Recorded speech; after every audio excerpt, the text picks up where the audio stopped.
అందరికీ నమస్కారం.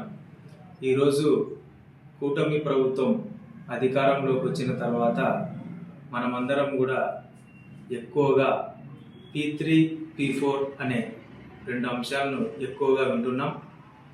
దీంట్లో P3 అంటే ప్రైవేటీకరణ, P4 అంటే పేదరిక నిర్మూలన కోసం ప్రభుత్వం చేస్తున్నటువంటి ఒక పాలసీ.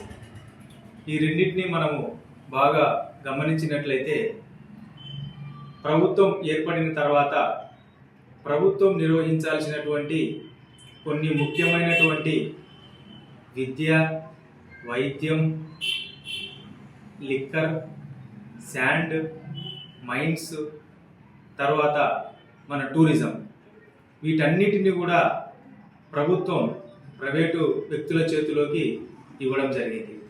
దీంట్లో ముఖ్యంగా విద్య, వైద్యం ప్రైవేటు పరం చేయడం ద్వారా ఏ కుటుంబమైనా ఎక్కువగా ఆర్థికంగా రెండు అంశాలలో ఇబ్బంది పడే అవకాశం కనపడుతుంది.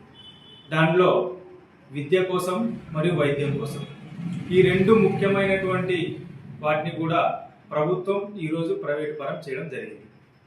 దీని ద్వారా ఈరోజు మనం బాగా గమనించినట్లయితే ఎక్కువ మంది మధ్యతరగతి వారు పేదలు కావడానికి, పేదలు నిరుపేదలు కావడానికి అవకాశం స్పష్టంగా ప్రభుత్వం తీసుకునే నిర్ణయాల ద్వారా మనకు అర్థమవుతుంది.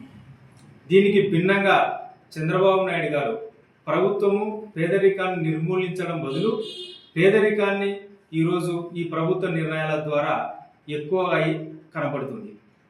దీనికి చంద్రబాబు నాయుడు గారు ఈ నిరుపేద కుటుంబాలను ప్రైవేటు వ్యక్తులు దత్తకు తీసుకొని విద్య, వైద్యం, ఉపాధి వాళ్ళను కలిగించమని చెప్పేసి ఈరోజు కోరుతున్నాడు.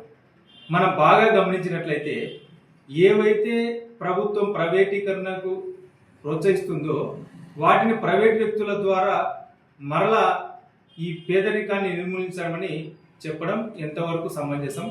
ఈ యొక్క అంశాన్ని మేధావులందరూ కూడా గమనించాలని చెప్పేసి కూడా కోరుకుంటున్నాం.